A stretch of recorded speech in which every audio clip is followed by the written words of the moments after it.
Hello दोस्तों, आप सभी का स्वागत है हमारे यूट्यूब चैनल एसएससी कोचिंग पे।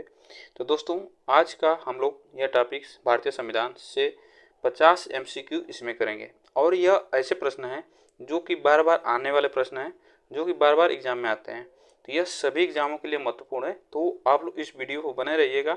और इस प्रश्न को हम स्टार्ट करते हैं। तो इसमें सभी प्रश्न हम लोग करेंगे। तो चलिए स्टार्ट करते हैं। आज का पहला प्रश्न इसमें हम लोग करते हैं। भारतीय संविधान के लिए प्रथम संशोधन विधेयक लाया गया था। तो भारतीय संविधान के लिए प्रथम संशोधन विधेयक लाया गया था। तो कब लाया गया था? तो 1951 में यह भारतीय प्रथम संशोधन हुआ था। 1951 में संविधान का प्रथम संशोधन था, 1951 में किया गया। नेक्स्ट चलते हैं आगे। भारत के संविधान में मौलिक कर्तव्य किस संविधान संशोधन के द्वारा जोड़ा गया? तो किस संविधान संशोधन के द्वारा जोड़ा गया था? तो यह जोड़ा गया था 42वें संविधान संशोधन के द्वारा जोड़ा गया था। चलिए आगे चलते हैं। क्वेश्चन नंबर 3, निम्नलिखित में से किस संविधान संशोधन अधिनियम को लघु संविधान कहा जाता है? तो किस संविधान संशोधन को लघु संविधान कहा जाता है? तो यह था 42वां जो संविधान था, इसे लघु संविधान कहा जाता है। चलिए आगे चलते हैं। क्वेश्चन नंबर 4, राष्ट्रपति राष्ट्रीय आपातकाल की घोषणा कर सकता है। कब कर सकता है? हथियारबंद विद्रोह के आधार पर, बाह्य आक्रमण के आधार पर, युद्ध के आधार पर। तो यह देखिए, यह राष्ट्रपति इन सभी के आधार पर यह घोषणा कर सकता है, आपातकाल की स्थिति कर सकता है देश में, ठीक ना। तो ऑप्शन इसमें हमारा डी सही होगा। चलिए आगे चलते हैं। किस अनुच्छेद के अनुसार भारत के राष्ट्रपति द्वारा राष्ट्रीय आपातकाल की घोषणा की जा सकती है? तो किस अनुच्छेद के द्वारा आपको बताना है। तो अनुच्छेद यह 352 के तहत राष्ट्रीय आपातकाल की घोषणा राष्ट्रपति कर सकता है पूरे देश में। तो ऑप्शन ए हमारा इसमें सही है। चलिए आगे चलते हैं। भारतीय संविधान में संशोधन करके शिक्षा का अधिकार कब जोड़ा गया? तो भारतीय संविधान संशोधन जो हुआ था वह शिक्षा का अधिकार उसमें कब जोड़ा गया? तो वह जोड़ा गया था 1 अप्रैल 2010 को यह जोड़ा गया था, शिक्षा का अधिकार। ठीक, चलिए आगे चलते हैं। क्वेश्चन नंबर 7, 108वें संविधान संशोधन बिल को दूसरे किस नाम से जानते हैं? तो 108वें संविधान संशोधन को बिल को दूसरे किस नाम से जानते हैं? इसे हम जानते हैं महिला बिल, मतलब इसे महिलाओं के लिए सीट आरक्षण की गई, तो यह महिला बिल के नाम से जाना जाता है। चलिए आगे चलते हैं। मतदान की न्यूनतम आयु 18 वर्ष किस संविधान संशोधन में हुआ? तो जो मतदान की न्यूनतम आयु थी यह किस संविधान संशोधन में हुआ था? तो यह आपको बताना है, यह 18 वर्ष उसमें कर दिया गया। तो पहले था 21 वर्ष था, तो उस समय घटाकर 18 वर्ष मतदान की आयु कर दी गई थी, न्यूनतम आयु। तो इसमें जो ऑप्शन हमारा सही होगा, यह 61वां जो संशोधन हुआ था उसके अनुसार यह 18 वर्ष कर दी गई थी। चलिए आगे चलते हैं। भारतीय संविधान में संशोधन होता है, तो भारतीय संविधान में संशोधन होता है किसके अनुसार होता है? अनुच्छेद 61 के अनुसार, अनुच्छेद 368 के अनुसार, अनुच्छेद 386 के अनुसार, अनुच्छेद 390 के अनुसार।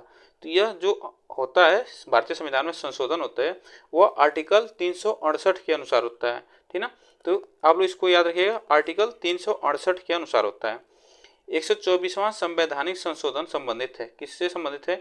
124वां संवैधानिक संशोधन संबंधित है किससे? उच्च शिक्षा से, आरक्षण से, एनआरसी से, 3 तलाक से। 124वां जो संविधान संशोधन हुआ था वह किससे संबंधित है? तो यह आरक्षण से संबंधित है। किससे? आरक्षण से संबंधित है। आगे चलते हैं। 73वें संविधान संशोधन कानून की वैधानिक शुरुआत किस संविधान संशोधन बिल से हुई? तो आपको बताना है 73वें जो संविधान संशोधन कानून वैधानिक शुरुआत की गई थी वह किस संविधान संशोधन बिल से हुई थी, यह आपको बताना है। तो इसमें कौन सा ऑप्शन हमारा सही होगा? तो यह ऑप्शन हमारा इसमें सही होगा, डी ऑप्शन इसमें हमारा सही होगा। कौन सा ऑप्शन? डी ऑप्शन सही है। चलिए आगे चलते हैं। भारतीय संविधान में संशोधन के लिए विधेयक लाया जा सकता है। तो भारतीय संविधान में संशोधन के लिए विधेयक लाया जा सकता है। तो लाया जा सकता है या तो लोकसभा में या तो राज्यसभा में। तो ये ऑप्शन हमारा इसमें सही होगा, सी ऑप्शन सही है। चलिए आगे चलते हैं। किस संविधान संशोधन के द्वारा शिक्षा के अधिकार को एक मौलिक अधिकार के रूप में सम्मिलित किया गया। तो किस संशोधन, जो संविधान का संशोधन हुआ था, वह कौन सा संशोधन था जिसमें मौलिक अधिकार के रूप में यह शिक्षा को जोड़ा गया था? तो आपको बताना इसमें से कौन सा ऑप्शन सही होगा। तो यह 86वां जो संविधान संशोधन था, 86वां, उसमें यह जोड़ा गया था। चलिए आगे चलते हैं। भारतीय संविधान के संशोधन का प्रस्ताव लाया जा सकता है। तो भारतीय संविधान के संशोधन का प्रस्ताव लाया जा सकता है राष्ट्रपति द्वारा, प्रधानमंत्री द्वारा, संसद द्वारा, संसद तथा राज्य विधानमंडलों द्वारा। तो इस यह लाया जा सकता है किसके द्वारा? संसद द्वारा यह भारतीय संविधान के संशोधन का प्रस्ताव लाया जा सकता है। ऑप्शन इसमें हमारा सी सही है। चलिए आगे चलते हैं। भारतीय संविधान की प्रस्तावना में समाजवादी एवं धर्मनिरपेक्ष शब्द किस संवैधानिक संशोधन द्वारा जोड़े गए? तो किस संवैधानिक संशोधन द्वारा जोड़े गए? तो 24वें संविधान संशोधन, 44वें संविधान संशोधन, 42वें और 25वें संशोधन द्वारा। तो आपको बताना है समाजवादी एवं धर्मनिरपेक्ष शब्द जोड़े गए। तो ऑप्शन इसमें हमारा कौन सा सही होगा? तो यह जोड़ा गया था 42वें संविधान संशोधन द्वारा। चलिए आगे चलते हैं। Question number 16, doctor Rajendra Prasad को संविधान सभा का सभापति कब चुना गया? तो डॉक्टर राजेंद्र प्रसाद को संविधान का सभापति कब चुना गया? तो यह चुना गया था कब? सितंबर 1946 में, अक्टूबर 1946 में, नवंबर 1946 में और दिसंबर 1946 में। तो आपको बता दें कि डॉक्टर राजेंद्र प्रसाद को संविधान सभा का सभापति 11 दिसंबर 1946 को यह सभापति चुना गया था। 9 दिसंबर को, उससे पहले जो संविधान सभा हुई थी उसमें सच्चिदानंद को अस्थायी रूप से अध्यक्ष चुना गया था। तो इसमें जो ऑप्शन सही होगा हमारा डी ऑप्शन सही होगा। चलिए आगे चलते हैं। क्वेश्चन नंबर 17, भारतीय संविधान को संविधान सभा द्वारा अंगीकृत किया गया। तो भारतीय संविधान को अंगीकृत की बात करता है, कब किया गया? 26 नवंबर 1949 को, 15 अगस्त 1949 को, 2 अक्टूबर 1949 को, 15 नवंबर 1949 को। तो इसमें अंगीकृत की, जब संविधान को अपनाया गया था, जब पूर्ण हो गया था, संविधान बनकर तैयार हो गया था, तो उससे अपनाया कब गया था? तो यह 26 नवंबर 1949 को अपनाया गया था। आप लोग इसको याद रखिएगा, बहुत इंपॉर्टेंट है यह क्वेश्चन, इसमें फंस जाते हैं लोग। चलिए आगे चलते हैं। क्वेश्चन नंबर, भारतीय संविधान को किसके द्वारा अपनाया गया था? तो भारतीय संविधान को किसके द्वारा अपनाया गया था? संवैधानिक सभा द्वारा, ब्रिटिश संसद द्वारा, गवर्नर जनरल द्वारा, भारतीय संसद द्वारा। तो भारतीय संविधान को संवैधानिक सभा द्वारा अपनाया गया था। चलिए आगे चलते हैं। क्वेश्चन नंबर 19, भारतीय संविधान कब लागू हुआ? तो भारतीय संविधान कब लागू यहाँ हुआ? अभी अब बात है कि यहाँ संविधान कब लागू हुआ था। 15 अगस्त 1947 को, 28 नवंबर 1948 को, 26 नवंबर 1950 को, 26 नवंबर 1952 को। तो भारतीय संविधान कब लागू हुआ था? तो 26 जनवरी 1950 को। हम कुछ बोले होंगे उल्टा सीधा, तो आप उसको लिए। तो इसमें जो 26 जनवरी 1950 को यह संविधान लागू हुआ था इसमें, तो आप लोग इसको याद रखिए, 26 जनवरी 1950 को लागू हुआ था। चलिए आगे चलते हैं। भारतीय संविधान सभा की प्रथम बैठक कब हुई थी? अभी बताएं। तो संविधान सभा की प्रथम बैठक कब हुई थी? तो यह हुई थी 9 दिसंबर 1946 को प्रथम बैठक हुई थी। 9 दिसंबर 1946 को प्रथम बैठक हुई थी। चलिए आगे चलते हैं। संविधान सभा के प्रांतीय संविधान समिति के अध्यक्ष कौन थे? तो संविधान सभा के प्रांतीय संविधान समिति के अध्यक्ष कौन थे? तो यह कौन थे? सरदार वल्लभ भाई पटेल, के.एम. मुंशी, सूर्य सेन और भुला भाई देसाई। तो यह अध्यक्ष थे सरदार वल्लभ भाई पटेल थे। कौन? प्रांतीय संविधान समिति के अध्यक्ष थे। चलिए आगे चलते हैं। प्रांतीय सरकारों का गठन निम्नलिखित में से किस अधिनियम के तहत किया गया था? तो प्रांतीय जो सरकार थी उसका गठन किस अधिनियम के तहत किया गया था, आपको बताना है।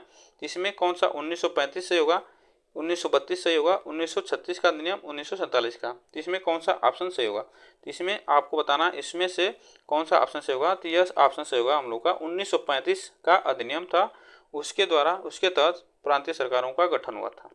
चलिए आगे चलते हैं। भारतीय संविधान को 26,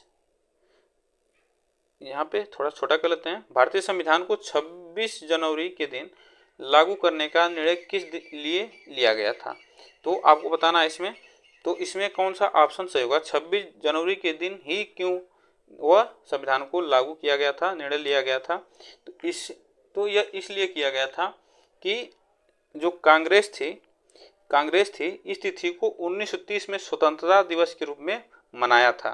तो इसीलिए यह निर्णय लिया गया था कि इसी दिन हम 26 जनवरी को ही यह संविधान को लागू किया जाएगा।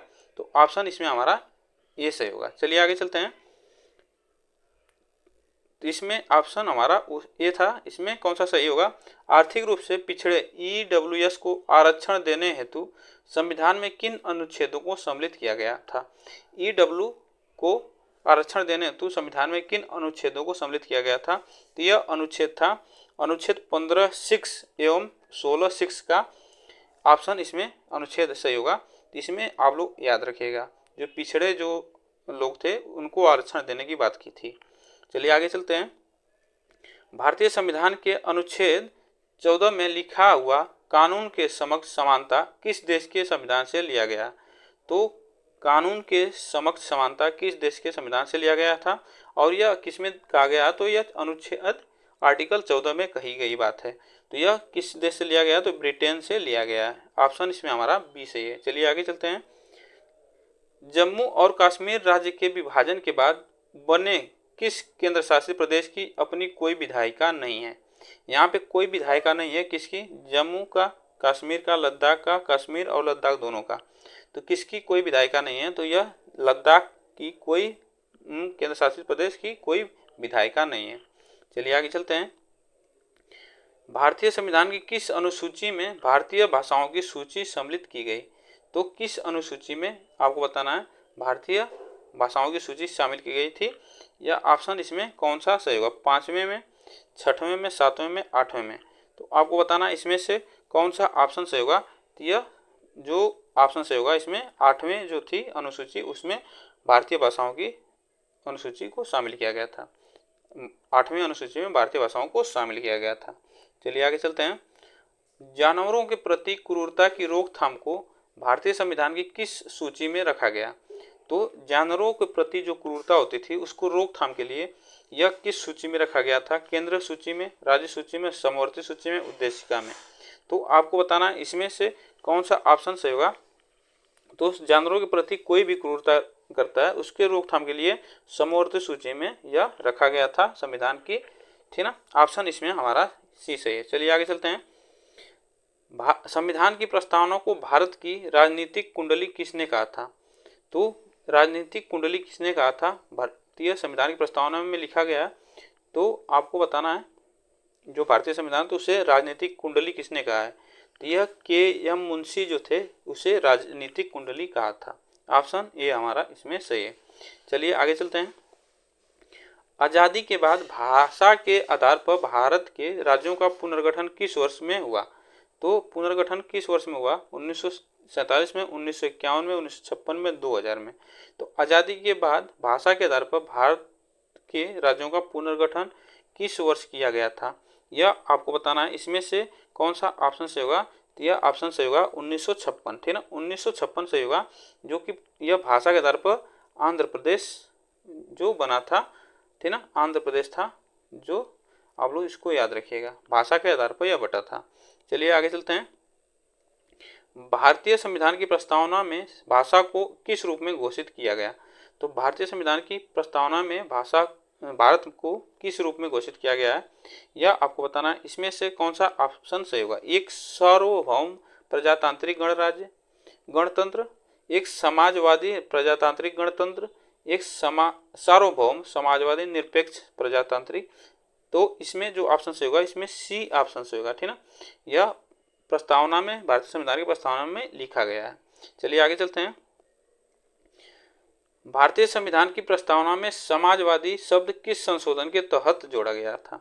तो जो समाजवादी यह शब्द था किस संशोधन द्वारा जोड़ा गया था, आपको बताना है। तो यह किस संशोधन द्वारा जोड़ा गया? तो यह 42वां संविधान संशोधन द्वारा जोड़ा गया था। चलिए आगे चलते हैं। भारत में एक नया राज्य बनाया जा सकता है। तो भारत में एक नया राज्य बनाया जा सकता है संसद के साधारण बहुमत से, संसद के 2/3 बहुमत से, राज्यसभा के साधारण बहुमत से और राज्य के 2/3 बहुमत से। तो भारत में एक नया राज्य बनाया जा सकता है, तो किसके? तो यह इसमें जो ऑप्शन सही होगा, संसद के साधारण बहुमत से एक नया राज्य बनाया जा सकता है। चलिए आगे चलते हैं। किस सूची में भूमि सुधार का प्रावधान है? तो किस सूची में भूमि सुधार का प्रावधान है? संघ सूची में, समवर्ती सूची में, राज्य सूची में, रक्षा में। तो आपको बताना है किस सूची में भूमि सुधार का प्रावधान है, इसमें से कौन सा ऑप्शन सही होगा? यह समवर्ती सूची में यह प्रावधान है, ठीक ना। चलिए आगे चलते हैं। भारतीय संविधान की 10वीं अनुसूची का संबंध है। तो भारतीय संविधान की 10वीं जो अनुसूची है उसका संबंध किससे है?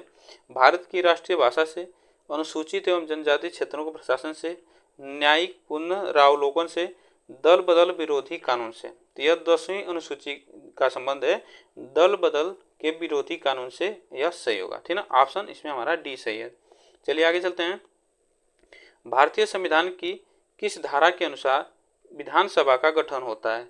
तो भारतीय संविधान की किस धारा के अनुसार विधानसभा का गठन होता है? तो आपको बताना है तो किस धारा के अनुसार विधानसभा का गठन होता है? तो यह होता है धारा 170 के अनुसार यह गठन होता है, ठीक। चलिए आगे चलते हैं। क्वेश्चन नंबर 37, निम्नलिखित में से कौन भारतीय संघ का 28वां राज्य है? तो 28वां राज्य पूछ रहा है भारतीय संघ का। उत्तराखंड है, झारखंड है, छत्तीसगढ़ है, इनमें से कोई नहीं। तो 28वां कौन सा राज्य है आपको बताना है? तो यह झारखंड है, ठीक ना। भारतीय संघ का 28वां राज्य बना था झारखंड। चलिए आगे चलते हैं। भारत के सुदृढ़ केंद्र के साथ संघीय ढांचा का विचार कहाँ से लिया है? तो भारत के सुदृढ़ केंद्र के साथ संघीय ढांचा का विचार कहाँ से लिया गया है? यूएसए से, कनाडा से, ऑस्ट्रेलिया से, न्यूजीलैंड से। तो आपको बताना है सुदृढ़ केंद्र के साथ संघीय ढांचा का विचार कहाँ से लिया गया है? तो यह लिया गया है कनाडा से। कहाँ से लिया गया है? कनाडा से। और दोस्तों इसमें जो लोग नए जुड़े हैं प्लीज़ चैनल को सब्सक्राइब कर लीजिएगा, वीडियो को शेयर जरूर करिएगा, लाइक जरूर करिएगा। तो चलिए आगे चलते हैं। संविधान की आत्मा किसे कहते हैं? तो संविधान की आत्मा किसे कहते हैं? संघीय ढांचा को, प्रस्तावना को, मौलिक अधिकार को, राज्य के नीति निर्देशक तत्व को। तो संविधान की आत्मा कहा जाता है कौन? तो प्रस्तावना को संविधान की आत्मा कहा जाता है। ऑप्शन बी इसमें सही है। चलिए आगे चलते हैं। संवैधानिक उपचारों के अधिकार का उल्लेख है। तो संवैधानिक उपचारों के अधिकार का उल्लेख क्या है? अनुच्छेद 35 में, अनुच्छेद 32 में, अनुच्छेद 36 में। तो संवैधानिक उपचारों के अधिकार का उल्लेख आपको बताना है, तो कौन सा ऑप्शन सही होगा?